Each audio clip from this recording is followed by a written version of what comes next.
Hi guys, Marcus here and welcome to Chinese Entertainment Update February 16th, 2021. I release episodes every Tuesday, Thursday, and Sunday, and this is episode 348. Now because I use Chinese names quite a bit on my show, if you want the English spelling of them, click CC for English subs. I create them myself. In today's episode, Esther Yu and Dylan Wang begin filming their new drama. And pushed by fate, Xiao Zhan says his life is similar to Tang San's. But first, here's what's recently premiered. Exquisite Wolf Heart is a costume drama starring Jason Koo and Connie Kang, and it premiered yesterday, February 15th. It follows Connie Kang's character, Ling Long, who is bitten by a wolf and develops a fierce and wolf-like personality, one that's polar opposite to her usual gentle one. She meets Jason Koo's character, the arrogant Yanqing, who one day mistakes her for a thief. To clear her name, she works together with him, but both discover secrets underneath each other's facades. But of course, at some point they fall in love. There's also a promo still of them at a wedding, so you can expect them to get married as well. Exquisite Wolf Heart is slated for 24 episodes and is available on Mango TV. No English subs at the moment, and you have to search for it using its Chinese name. Country Love Season 13 is a modern village drama starring Bi Chang and He Shufeng, and it premiered earlier today. It revolves around the love lives and careers of the villagers of Ivory Mountain. 13 seasons and going strong, they must be doing something right. Village dramas aren't really my thing though, but if you want to check it out, it is slated for 40 episodes and is available on Youku, no English subs at the moment. And that's it for what's recently premiered. Moving on, here's an update on Esther Yu and Dylan Wang's newest drama.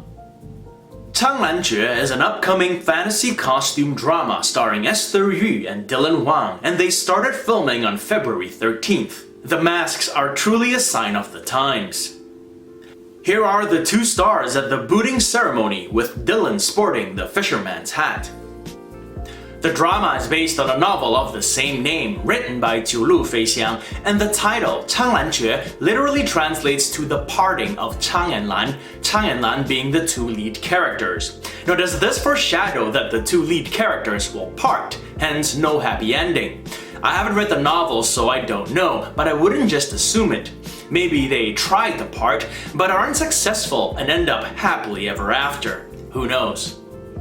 Anyway, the story follows Esther Yu's character, a lowly immortal called Xiao Zhan, who accidentally revives Dylan Wang's character, the Demon King Dongfang Qingchang, who was responsible for wiping out Xiao Zhan's tribe thousands of years ago. He tries to sacrifice her immortal soul to lift a curse that's been placed on his body, but in the process, the heartless demon falls for the adorable young fairy. The most recent drama Esther Yu starred in was the costume drama I've Fallen For You, whereas Dylan Wang starred in Evernight 2, so they're both no strangers to costume dramas. More updates on Changlanjue as they provide them. And moving on, here's an update on Cheng Yi and Zhang Yuxi's latest.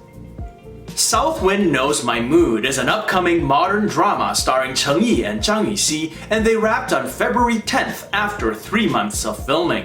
Here are some of the cast and crew on wrap day. There's a 9-minute trailer of the drama online. It's not the first time a drama has released a super long trailer like that. Personally though, I don't watch those because I feel they give away too much of the drama, but that's just me. I know some people who actually want to know as much as they can about the drama before watching it. In South Wind Knows My Mood, Cheng Yi's character is a passionate botanist who teams up with Zhang Yuxi's character, a medic, on a humanitarian relief effort in an underdeveloped area. While there, they find a rare medicinal plant and bring it back home so they can use it to produce life-saving medicine. However, Cheng Yi's character's despicable brother takes the plant and makes it into cosmetics to sell for profit. This causes a domino effect of incidents which ultimately destroys the two lead characters' relationship. The drama is the second that Cheng Yi and Zhang Yuxi have worked on recently. They wrapped filming Awakening Chang'an, in which they both star in 3 weeks before they started shooting this one. One of Cheng Yi's most popular dramas to air in the past year is Love and Redemption. Zhang Yixi had a supporting role in that as well, so this makes South Wind Knows My Mood their third drama together. More updates on South Wind Knows My Mood as they provide them. So a bunch of Chinese movies hit theaters on the first day of the Lunar New Year, February 12th. I spoke about them in previous episodes. In this next little segment, I want to give you guys an idea of which ones are kicking ass at the box office. Here are the top 3 winners so far. So far, the undisputed champion is Detective Chinatown 3 with Wang and Liu Haoran. The detective comedy accounted for nearly 60% of ticket sales over the weekend. Coming in second is the time travel comedy Hi Mom with Jia Ling and Shen Teng. And in third is the fantasy thriller A Writer's Odyssey, previously entitled Assassin in Red with Lei Jiaying and Yang Mi. I thought the Yin Yang Master with Chen Kun and Zhou Xun would place, but I guess not. In any case, such is the appetite for movies and going to the cinema that it's been yet another record-breaking year in China. And this is despite caps on max capacity at 75% because of health and safety protocol. Day one totals alone exceeded 1.7 billion RMB, which is about 260 million US dollars. Next up, here's a segment entitled Pushed by Fate. Xiao Zhan says his life is similar to Tang San's. Doluo Continent premiered a week and a half ago and has been topping viewing charts ever since. Recently, its star, Xiao Zhan, did an interview with CCTV and made a comparison between his own life and his character, Tang San's. He said, I think life is so mysterious. I think it's similar to Tang San's, in the sense that he never said that he wanted to become the person he became. Fate pushed him there, but wherever he got pushed to, he did his best. So what did he mean by that? Let's have a look at Tang San. At age 16, Tang San goes to an academy to cultivate his martial soul. He befriends an orphan, and to further cultivate, they both go to another academy, the Shrek Academy, and while there, form the Shrek 7 Devils with 5 other young geniuses. Nobles notice their talents and invite them to cultivate at yet another academy, where they inadvertently become involved in an imperial power struggle. Perhaps that's what Xiao Zhan means by being pushed by fate. All Tang San wanted was to cultivate his martial soul, but people noticed his talent and pushed him in certain directions so he could grow. And grew he did, because wherever he was pushed to, he did his best. And before he knew it, he was involved in an imperial power struggle. Let's have a look at Xiao Zhan's beginnings. As a kid, he took an interest in painting and violin. At age 19, he enrolled in art school at Chongqing Technology and Business University, where he became head of the art troupe and head of the vocal music department. He represented his school in singing competitions and won many awards for his outstanding performances. One day in June 2015, the TV show X-Fire got Xiao Zhan's contact info from one of his teachers and invited him on the show. He obliged and eventually debuted as a member of the boy band X9.